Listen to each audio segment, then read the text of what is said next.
Gary Spivey is a psychic, medium, and spiritual healer. Over the last 10 years, his passion has been working with spiritually gifted children, and particularly children with autism.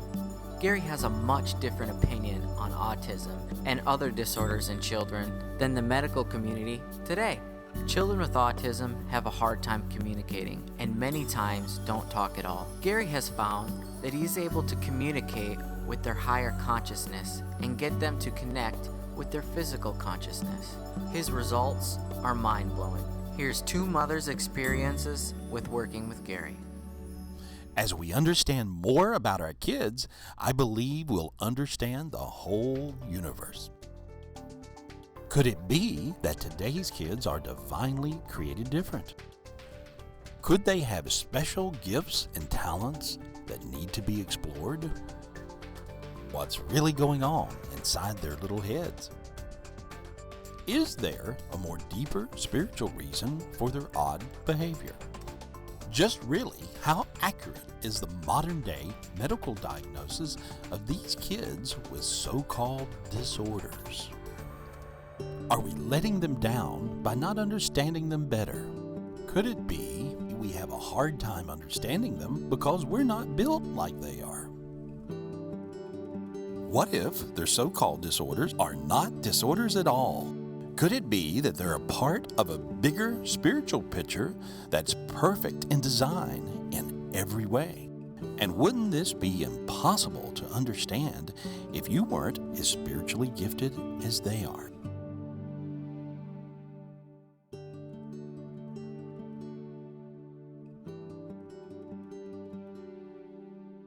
My son's name is Ian. He is 5 years old today. When he was 1 year old, things started changing. And by the time he was about 1.5 years old, when I brought him for his well baby checkup, the doctor let me know that things were really not okay. And then when I first started hearing the word autism, I was like, first of all, what is autism, and what do you mean my son has autism? My son is now 6 years old. He is, I guess, technically diagnosed with autism. Was nonverbal at 3. I called Gary up and I had a reading with him, and I said, is that even possible? I said, is that true? And Gary was like, yep. He goes, it is true. I asked him, I'm like, how long do you think this will go on for? And he said, till he's about 5 years old. I could tell there was something different, because I've been around children my whole life, and just couldn't communicate with him. I couldn't even get him to eat. At his worst point, he was not eating, and we were force feeding him. Not communicating, temper tantrums. He was just not, he was a physical shell here, but he was not here at all. When Ian was first diagnosed with autism, Ian used to eat the walls. He had pica behavior incredibly bad. He wasn't making those mental connections. He wasn't having, he was having a lot of projectile vomiting. He was having a lot of problems, a lot of mental, digestive problems.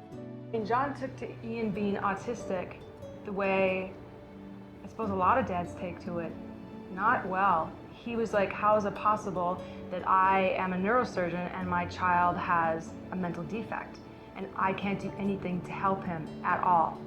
It's an absolutely unknown disease. So when we started working with Gary, and I told John, I said, I need to call Gary more regularly.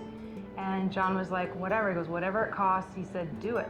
He goes, if you can figure out a way to get Ian past this, he's like, just do it. By the end of that hour reading, John was like, that guy is the real deal, and John has been a huge fan of Gary from that moment on. I started working with Gary. He would, like Ian would wake up the next day and he would have more lucid moments. His brain started connecting, started clicking, and he started being more calm.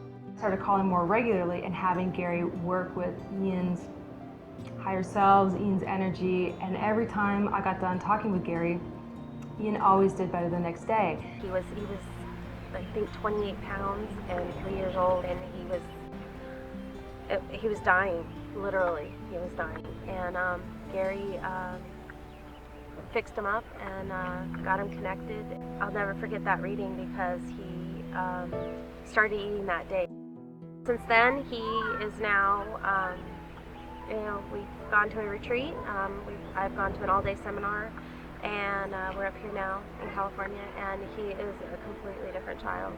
And we worked, about once a month, once every few months for a few years. And, like every time I talked to Gary, he would get better. And then one day, he just started talking, and he just hasn't stopped talking.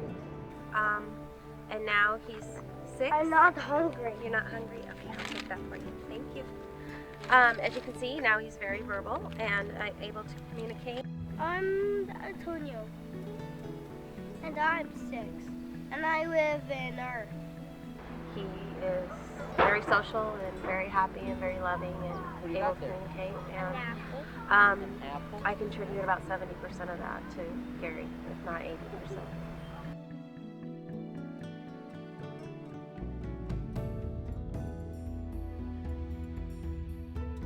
I really feel like Ian wouldn't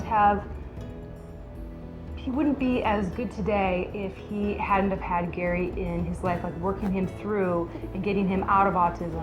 Like I said, every time I talked to Gary, every time, Ian would see Gary, he always was better. He was just always more clear, more lucid, happier.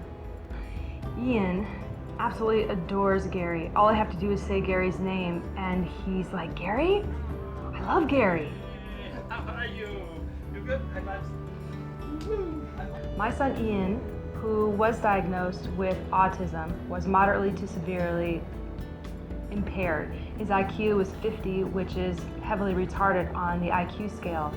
After working with Gary, 2.5 years later, Ian has scored 129, 130 on the IQ test out of 132, which now he's in the top 2% in the genius level, and he no longer has autism. In fact, Dr. Carnevale at the Treatise Center in Tampa told me that had she not seen his medical records, she would never have believed that he had autism. He, pretty much healed my son from autism. So, I owe him everything. Bye, Mommy. See you later. Have fun, okay? Okay.